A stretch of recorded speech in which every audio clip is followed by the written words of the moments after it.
Whew. Let's go ahead. Let's already get into this. Y'all already know who this is. It's Prince Onyx. Let's go. So, with the recent success of the N.W.A movie, and no, I have not seen it yet. I'm possibly going to try to go see it this weekend before classes start Monday.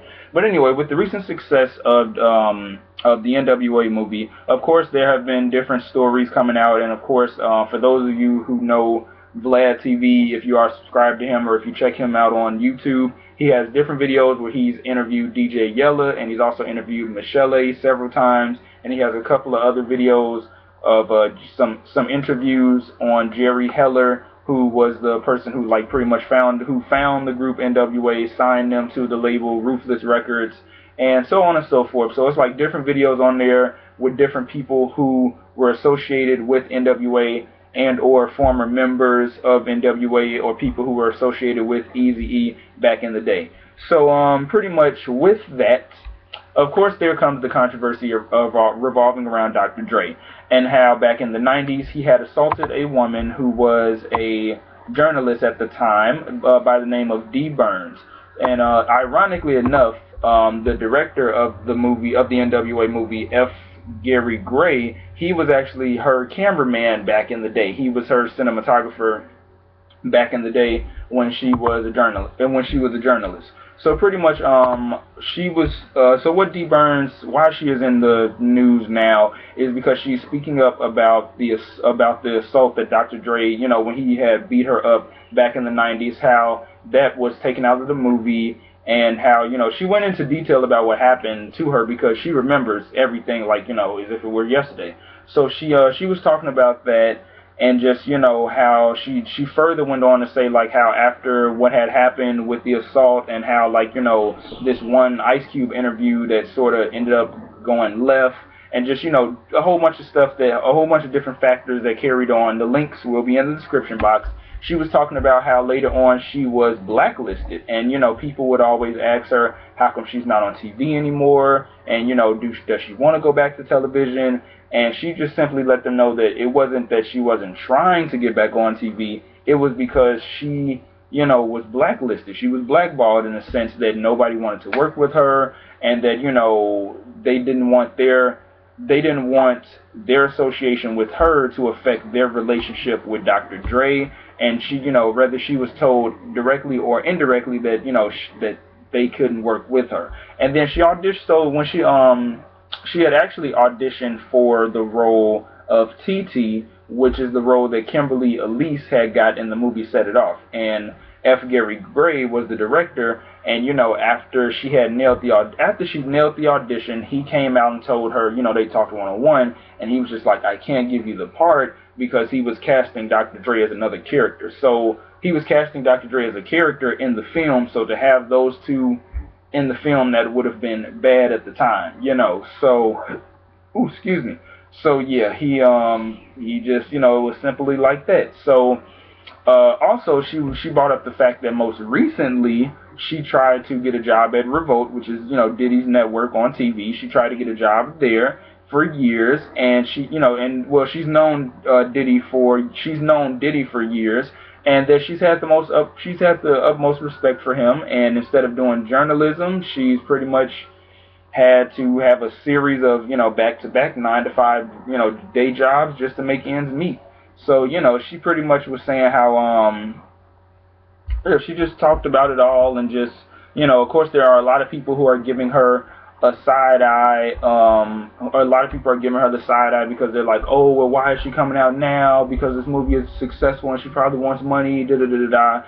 And you know what? I can't really say that it's that per se, but I do have to somewhat question the motives of why now to come out, because I mean, it's no secret that Dr. Dre used to abuse women. I mean, hell, Michel'le even came out and spoke about it when she and him were together, how he would abuse her physically and verbally, and just, you know, she was just the girlfriend that got beat on and was told to sit down and shut up. So, you know, Michel'le was even told that she wasn't in the N.W.A movie, and she said that that was okay with her because she was just, you know, the girlfriend that got beat on and told to shut up and sit down. So she was just like, that's okay that I wasn't in the movie. And then there are other people who bring up the fact that other people who were prominent, who played a predominant role in N.W.A.'s life back in those days, people have brought up how, you know, the group J.J. Fad, they brought up how they weren't in the movie and they felt like they should have been in the movie because it was actually their album that was, you know, Supersonic, that was released first before N.W.A.'s album was released. And the reason why was, you know, they released J.J. Fad first in order to solidify and, you know, in order to solidify them as a record label, as an up-and-coming record label, you know, coming up. And with the album being very successful, then that's when they moved on to, you know, N.W.A. and all the other artists. And then there are people who were close to Eazy-E, such as the group H.W.A. I love them, H.W.A.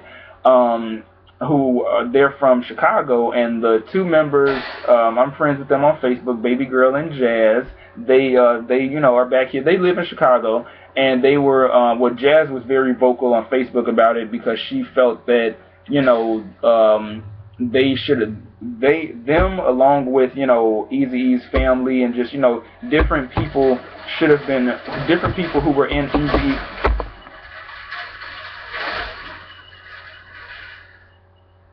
Anyway, like I was saying, Jazz felt that different people who were involved with, who were very close to Eazy-E back at that time before he had died of AIDS, they believe that they should have been contacted, you know, for the movie, and just, you know, they should have been like the go-to resources because they were with him. Okay, motherfucker, like damn. All right, fuck that. Hold on, because this person is throwing away the trash or whatever the fuck. Hold on.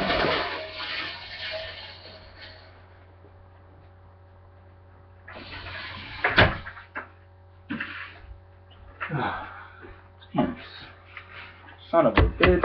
Anyway, like I was saying, so yeah, she felt that they should have been contacted and they should have been like resources, you know, on the film. And she also felt that, you know, along with J.J. Fad, that H.W.A. should have also been in the film. And I think people have brought up how Yo-Yo, who worked close with Ice Cube, how she wasn't in the film either. So it's like a lot of missing pieces. But, you know, to combat that, the director, F. Gary Gray, at one of the conferences, hold on, at one of the panels from last week, in order, you know, when promoting the film, he was just like, you know, just because people had asked him about the whole D. Burns attack and everything else, and he just pretty much let people know that the originally the script for this movie was about 150 pages long, and on top of that, the initial time for the movie, the initial, you know, duration was going to be 3.5 hours long.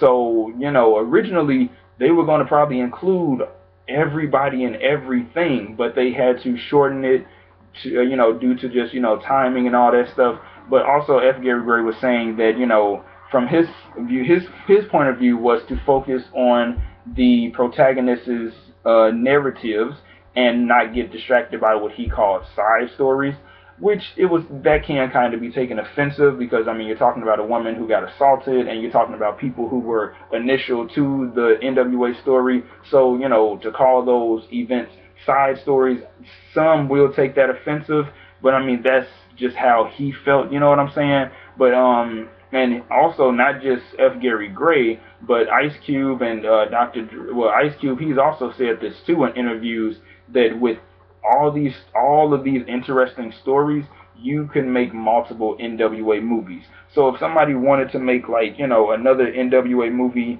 down the line and include, you know, everything that happened, you know, we could possibly see that in maybe, I want to say 10 years, maybe, you know, 10, 15 years, you know, we can possibly see that happen. So, you know, it's a possibility. It's a possibility. So, yeah, you know, it's a possibility we can see that happen. So yeah, it's just been a lot of stuff coming up, you know, with this, with the movie, and just, you know, a lot of articles and stuff like that. And also, what I do find interesting with Dee Burns is that she has a book coming out, which, you know, talks about it's a memoir book, and it's about the different events that she's, you know, experienced and stuff like that in the industry and just in her life. So I also found that a little bit interesting too, because I felt like, is she coming out speaking about the Dr. Dre assault in order to promote the book, or, you know, it's like, why it come out now type of thing, like, you know, not in a sense to victim shame or blame. It's just more so just, you know, is there a specific reason for coming out? Because, I mean, and then on top of that, Dr. Dre himself, he has even gone on record and apologized to D. Burns and Michel'le and the other women that he abused back in the day, because, you know, he was a very wild guy. I mean, hell, people thought Eazy-E was the more wild person of the group. It was Dr. Dre. He was the more wild person of the group. So, yeah. Yeah, so, but yeah, that's pretty much all I got for today, you know, for this video, and that's that. So this is pretty much the last video for the day, but you never know, I might come back and sneak up on y'all again. Just, you know, you never know the hour or the day. But, you know, I might come back and sneak up on y'all again. So, yeah. But that is all I have for you guys today, my beautiful and intelligent kings and queens and princes and princesses.